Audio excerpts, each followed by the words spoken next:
Hello मित्रांनो, तर मागच्या ब्लॉगमध्ये पाहिलं होतं आपण आम्ही मस्तच पार्लरची साफसफाई करून आलो होतो, कारण दिवाळी होती. दिवाळीच्यानं पार्लरची चालू होती साफसफाई.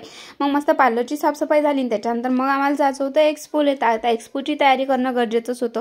मग मस्त पार्लरमध्ये आम्ही एक्सपोची तयारी करायला होतो ना. एक्सपोच्या अगोदरल्या दिवशी आम्ही रात्री मुक्काम केलं होतं पार्लरमध्येच, म्हणजे ताईच्याच घरी राहिलो होतो. तर मग मस्त तिथं खिचडीचा कुकर आणला व ताईनं त्याच्या घरून मस्त मग खाल्लं. मग दुसऱ्या दिवशी निघालो ना आम्ही जायसाठी एक्सपोले. तर एक्सपोला जायसाठी निघालो तर आम्हाला चंद्रपूरला जायचं म्हटल्यावर इथून सकाळीच निघायला लागलं. मग सकाळीच निघालो आणि सगळेजणांच्या झोपा बिलकुल जायच्याच होता, कारण सकाळीच सुटून निघालो होतो. ते सगळेजण मस्त झोपून राहिले होते बसमध्ये.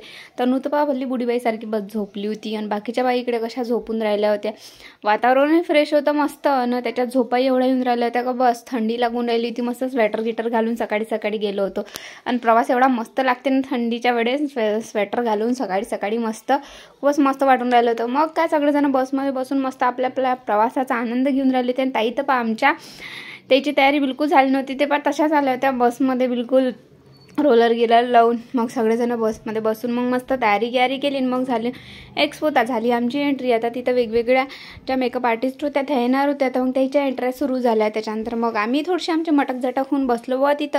आणि त्या 14 ऑक्टोबर होतं तर बाबासाहेबाचं मस्त गाणं लागलं होतं त्या ठिकाणी. तेव्हा स्क्रीनवर दिसून राहिलं होतं. मग काय सगळ्या जणांची एंट्री झाल्यानंतर आम्ही ज्यासाठी गेलो होतो ज्याचा वेट करून राहिलो होतो त्याची एंट्री झाली बा. मग जिया सोसा मॅमची एंट्री झाली ना. आमच्या क्लासमधल्या पोरी तर चेअरवर उभ्या राहून तर पाहून राहिल्या होत्या, कारण आम्ही सगळ्यात मागं बसलो होतो ना, तर त्याच्यानं आम्हाला काहीच दिसून नाही राहिलं होतं. मग जे मेन महत्त्वाचं काम होतं त्याची सुरुवात झाली बा. मग काय आम्हाला त्याच्या हातून मस्त ट्रॉफी आणि सर्टिफिकेट दिलं. तर ताईची किती मस्त ताई घेऊन राहिली.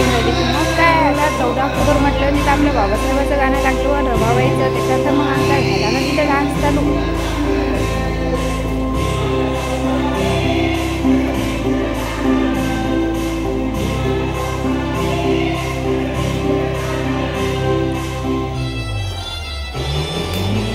आपलं गाणं लागलं तिथं आपण डान्स केला नाही असं तर होऊच नाही शकत. मग मस्त प्रोग्राम अटेंड झाला. दिवसभर एवढं भुकीनं तरसून गेलो होतं की बस. मग निघालो बसनं यासाठी रिटर्न ना. मग आम्हाला हॉटेलमध्ये जेवण करायचं थांबायचं होतं. मग एका ठिकाणी थांबलो. ताईला बघ कशी भूक लागून गेली होती. बल्ल्यास कशा करून राहिल्या होत्या. आणि त्याच्यानंतर मलाही लागली होती बा. सगळ्याच पुरी चिमून गेल्या होत्या, कारण दिवसभराचं काहीच खाणं नव्हतं आणि काहीच नाही. थोडंफार नाश्ता केला होता. त्याच्यानंतर मग बसलो एका हॉटेलमध्ये मस्त. मग तिथं जेवणाची तयारी केली. मेनू डिसाईड करून राहिल्या होत्या ताई.